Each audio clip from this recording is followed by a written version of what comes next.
I still remember the night I realized how quiet my life had become. It was past midnight. The house was dark except for the small light above the kitchen sink. I was sitting at the table alone, the same table we bought when our first child was still in diapers. There was a cup of tea in front of me that had gone cold. I kept holding it anyway, like the warmth might come back if I waited long enough. From the bedroom, I could hear my wife breathing softly in her sleep. That sound should have felt comforting. Instead, it felt distant, like she was already somewhere else. I looked around the kitchen and suddenly felt like a guest in my own life. That was the moment I understood something I had been avoiding for years. I had stayed in this marriage for the family, and now at 79 years old, I was left wondering what it had cost me. When we first met, things were not always this way. I was in my early 20s, working long hours and dreaming simple dreams. I wanted a steady job, a small home, children who would be healthy and safe. I didn't think much about happiness back then. We didn't use that word as much. We talked about responsibility, about doing the right thing. She was kind in her own quiet way, not very expressive but reliable. Our families approved, and that mattered a lot in those days. We married quickly, not because of passion, but because it felt like the natural next step. Everyone said love grows with time. I believed that. I truly did. In the beginning, we were polite to each other. We learned each other's habits. I learned she liked her tea strong. She learned I woke up early even on Sundays. There was no shouting, no big problems, just a calm surface.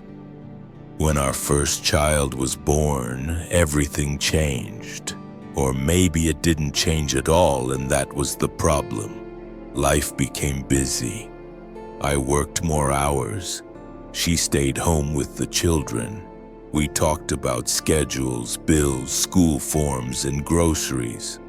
We did not talk about feelings. There never seemed to be time. And if I'm honest, I don't think either of us knew how to start those conversations. Every morning followed the same pattern. I would wake up before sunrise, wash my face, put on my clothes, and eat breakfast quietly. She would hand me my lunch without much eye contact. Sometimes we exchanged a few words about the day. Sometimes we didn't.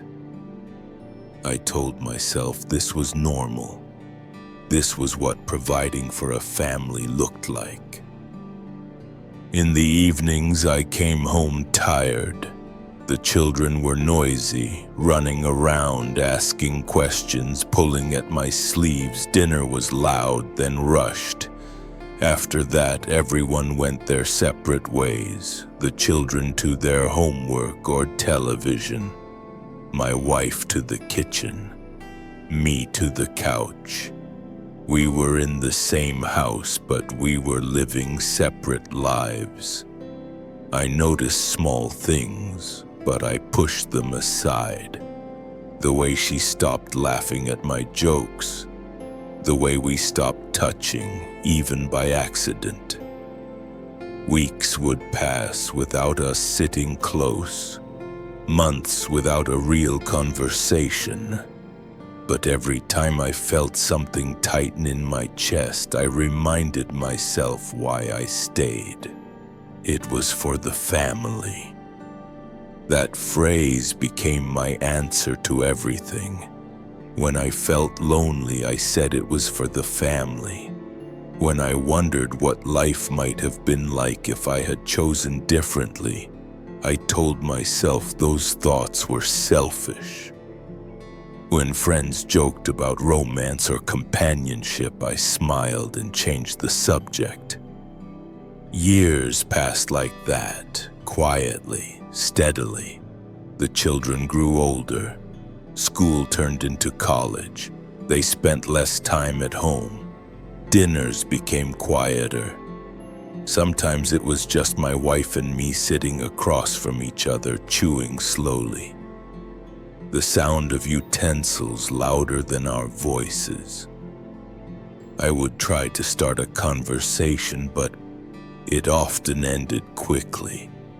She seemed tired, or uninterested, or maybe just used to the silence.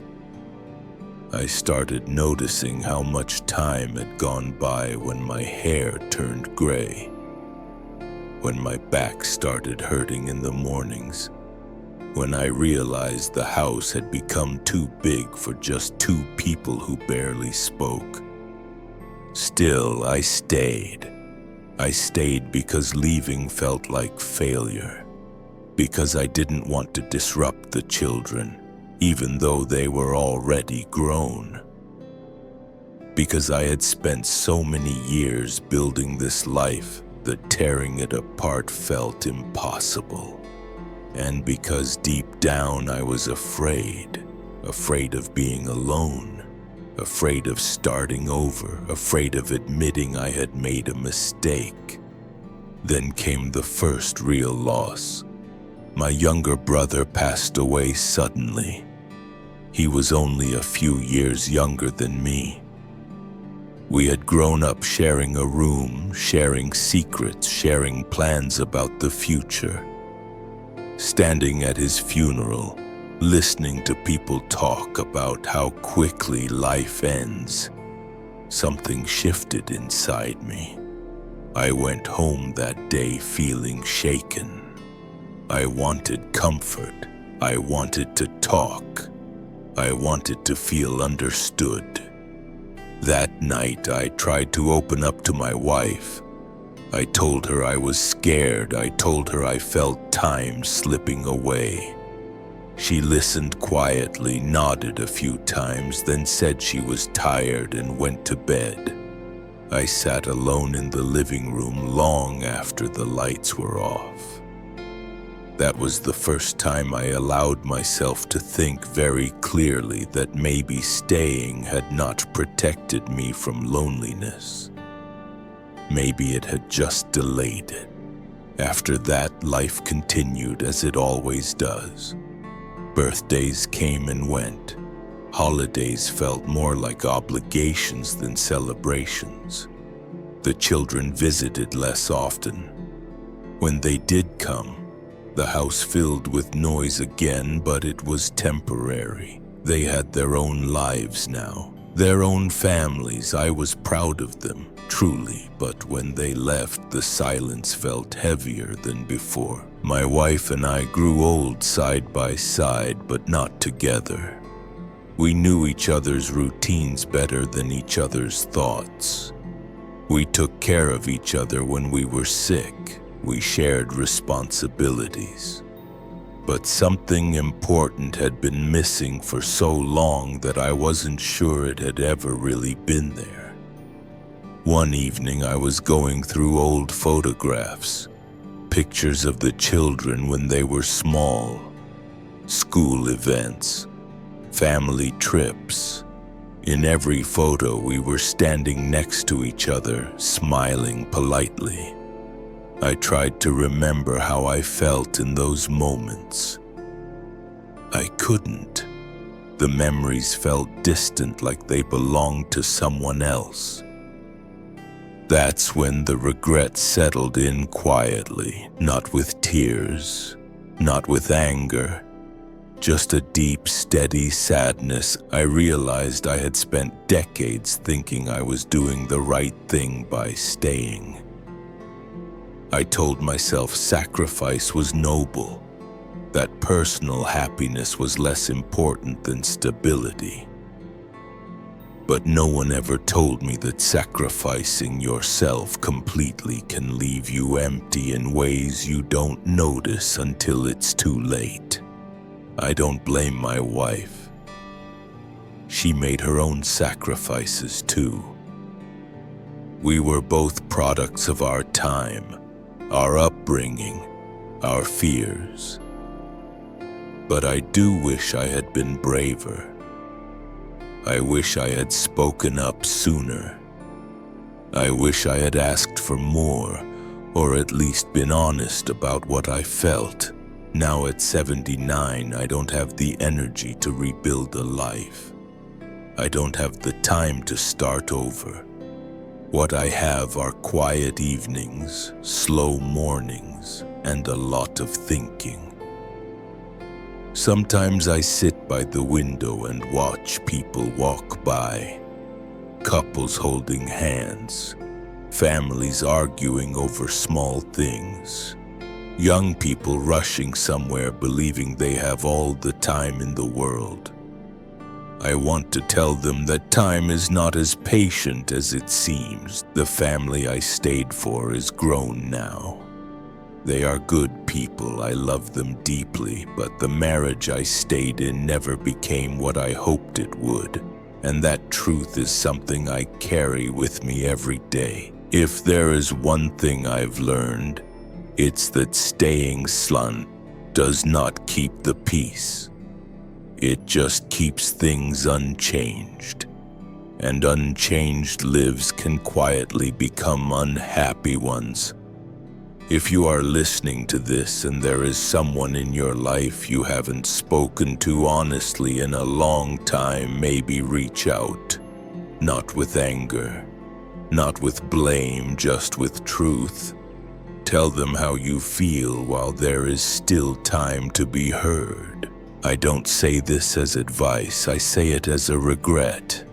Thank you for listening to my story.